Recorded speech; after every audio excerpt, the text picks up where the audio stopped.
आता बघा हे आपलं स्वतःच सगळ्यांचे आहे असं समजून सगळ्यांच्या डोळ्यातले अक्षर बघून आम्हाला पण ते बरं वाटत नाही. पण सीएम साहेबांनी आता जबाबदारी घेतलेली आहे. माझ्याशी बोलले आणि ती पूर्ण उभं करायचं असं त्यांनी आता सांगितलेलं आहे. आणि त्या पद्धतीने मॅडमने सूचना पण केली आहे की इस्टिमेट सादर करा. या आठवड्याभरात आपण ते पूर्ण उभा करण्याच्या दृष्टीनं कामाला लागले. रडू नका. सीएम साहेबांनी आता आपल्याला त्याची मान्यता दिलेली आहे.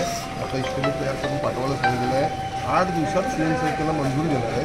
आपण काही काळजी करू नका. आपल्या ज्या भावना आहेत त्या आमच्या सर्वांच्या आहेत, प्रत्येक व्यक्तीच्या. कारण या सभागृहाची प्रत्येक व्यक्तीचा काही ना काही कारणांमुळे निमित्त संबंध आलेला आहे. कलाकारांच्या ज्या भावना आहेत त्या प्रेक्षकांच्या देखील आहेत. त्यामुळे तुम्ही काही काळजी करू नका. माझी विनंती अशी आहे की जे पूर्वी होतं आमचं थिएटर, खरोखर ते सोयीस्कर होतं. ती भारतीय बैठक होती मेकअप करण्यासाठी. मी जे बघितलेला काळ तो तसा आम्हाला थिएटर करून. आता या बाबतीमध्ये आपण जो आता आर्किटेक्ट नेमणार आहे त्या आर्किटेक्टची आपल्या सर्व कलाकारांची एकदा बैठक घडवून आणू आणि खऱ्या अर्थानं कलाकाराला या ठिकाणी काम करायचं आहे. आणि त्यामुळं आपल्याला ज्या अडचणी येतात त्या आपण त्या ठिकाणी मांडाव्यात आणि त्या आपल्या अडचणी या ठिकाणी निश्चित सोडवल्या. निश्चितपणे आपल्यासाठी तुमच्या मेकअप रूम वगैरे एवढ्या अगदी लहान होत्या.